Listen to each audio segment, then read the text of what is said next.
Assalamu alaikum. My today's topic is the poem The Daffodils. This poem was written by William Wordsworth. William Wordsworth is the English poet. He was born in England. He is the lover of nature. This poem is based upon the four stanzas. Stanza first: I wandered lonely as a cloud that floats on high over vales and hills. William Wordsworth, I means William Wordsworth कहता है कि मैं एक दिन अकेले घूम रहा था बिना किसी मकसद के। कैसे घूम रहा था? जैसे कि क्लाउड, बादल, वादियों और वेल्स, वादियों और पहाड़ियों के ऊपर घूम रहे हैं। When all at once I saw a crowd, a host of golden daffodils. Poet कहता है कि मैंने अचानक एक क्राउड देखी, भीड़ देखी। ये भीड़ कैसा था?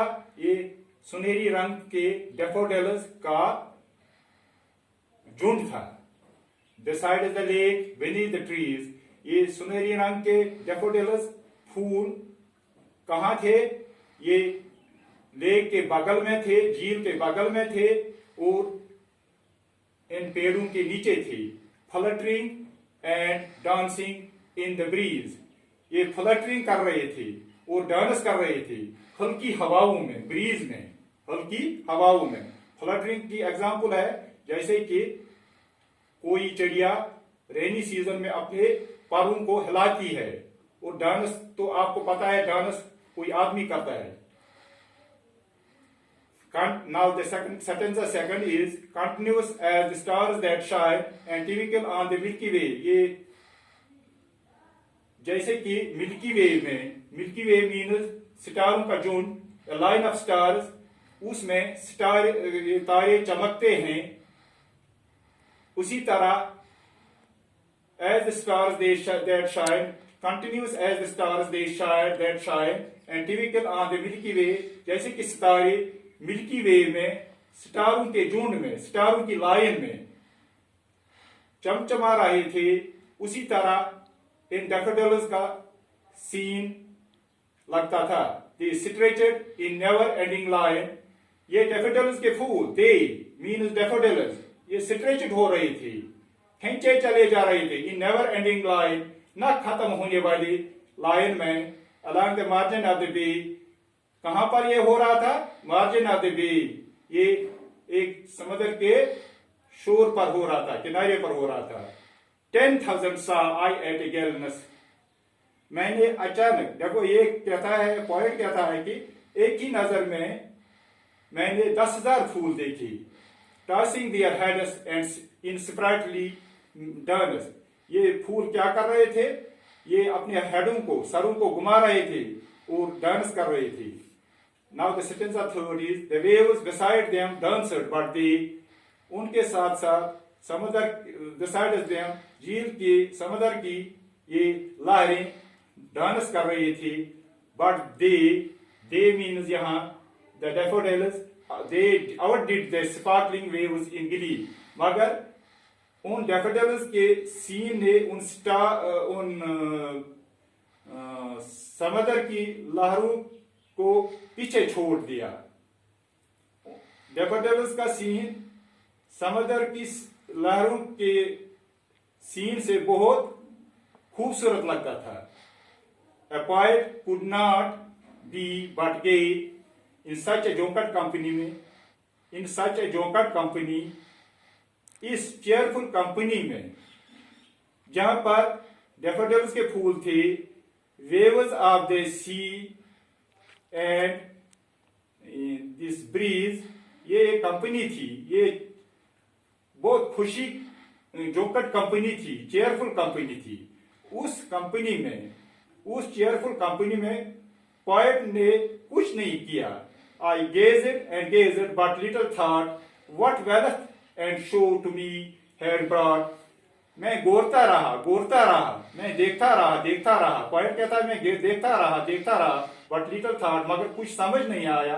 What wealth and show to me had brought, इस पूरी सीन ने मुझे खुशी का कौन सा खजाना दिया। उस वक्त जब ये सीन देख रहा था, उस वक्त पोएट को ये समझ नहीं आया, ये मदहोश था खुशी में, उसको समझ नहीं आया कि ये खुशी का हमेशा रहने वाला खजाना जो उसको मिला, उसके बारे में पोएट को कुछ समझ नहीं आया।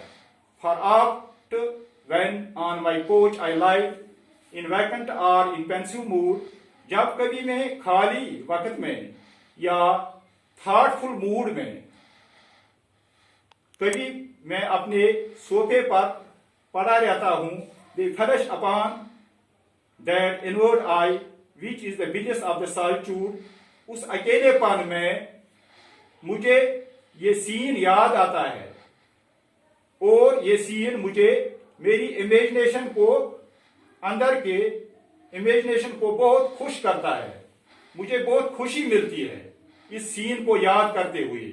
And then my heart fills with pleasure fills, तब मेरा, जब मैं ये सीन याद करता हूं, ये नजारा याद करता हूं, तब मेरा दिल खुशी से भरता है। And dances with the daffodils, और डैफोडिल्स के साथ डांस करता है। Here I will tell you I wandered lonely as, जो एज है यहां, ये रेफरेंस है, ये पोएट उसको रेफर करता है, अपने घूमने को रेफर करता है क्लाउड के साथ। इस एज को कहते हैं सिमिली। यहां पर मैं कहूंगा when all at once I saw a crowd, ये जो क्राउड है ये क्राउड ऑफ पीपल होता है, मगर यहां पर ये रेफर करता है इस क्राउड को, क्राउड ऑफ डैफोडिल्स। जब कभी किसी नॉन लिविंग थिंग को ह्यूमन कैरेक्टर दिया जाता है तो उसको कहते हैं पर्सनिफिकेशन। क्राउड ऑफ पीपल, यहां पर क्राउड ऑफ डैफोडिल्स, डैफोडिल्स को ह्यूमन कैरेक्टर दिया जाता है, इसको कहते हैं personification. A host of golden daffodils, A host of golden, झुंड, ये झुंड किनका होता है? ये जानवरों का झुंड होता है। यहां पर हमने देखा, इसको कहां रेफर किया? Host of daffodils. ये भी पर्सनिफिकेशन, इट पर्सनिफाइज दीज डैफोडिल्स। इसको कहते हैं, नॉन लिविंग को लिविंग कैरेक्टर दिया जाता है, इसको कहते हैं personification. Besides the lake beneath the trees, fluttering and dancing in the breeze. Fluttering कोई जानदार चीज करता है, जैसे चिड़िया करती है, डांस करता है कोई आदमी, इनको कहते हैं पर्सनिफिकेशन। ये पर्सनिफिकेशन, ये डैफोडिल्स के साथ इसको जोड़ा जाता है, फ्लटरिंग को, डांसिंग को, इसको कहते हैं इट पर्सनिफाइज द डैफोडिल्स, इसको कहते हैं पर्सनिफिकेशन, फ्लटरिंग और डांसिंग को। कंटिन्यूस एज, यहां पर भी एज, एज लाइक एज, इसको कहते हैं सिमिली। एंड यहां पर एक चीज है, 10,000 saw I at a glance, एक ही नजर में मैंने 10,000 फूल देखे, 10,000 डैफोडिल्स थे। ये मुमकिन नहीं है, इसको कहते हैं हाइपरबोली। ये बड़ा चढ़ा कर कभी पेश किया जाता है, इस बड़ा चढ़ा कर पेश करने को हाइपरबोली कहते हैं, जो मुमकिन नहीं है। एक ही नजर में कहां 10,000 फूल देते, इसको कहते हैं hyperbole. Tossing their heads in separately dance, heads किन को होते हैं? हम लोगों को होते हैं, ह्यूमन बीइंग्स को होते हैं। डांस कौन करता है? ह्यूमन बीइंग्स, इसको कहते हैं personification. The waves beside them danced but they, यहां पर भी डांस पर्सनिफिकेशन है। In such a drunkard company, a poet could not be but gay in such a drunkard company. Drunkard means cheerful company. यहां पर direct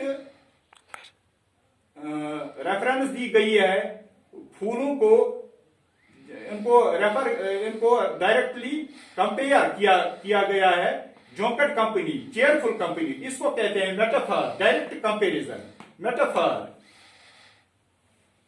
फिर क्या है यहां पर? And dances with the daffodils, यहां पर मेरा दिल इन डैफोडिल्स के साथ डांस करता है, इसको कहते हैं ऑल्ट्रेशन, इसको कहते हैं alteration. That was the poem daffodils. And with this my today's topic ends. अस्सलाम वालेकुम।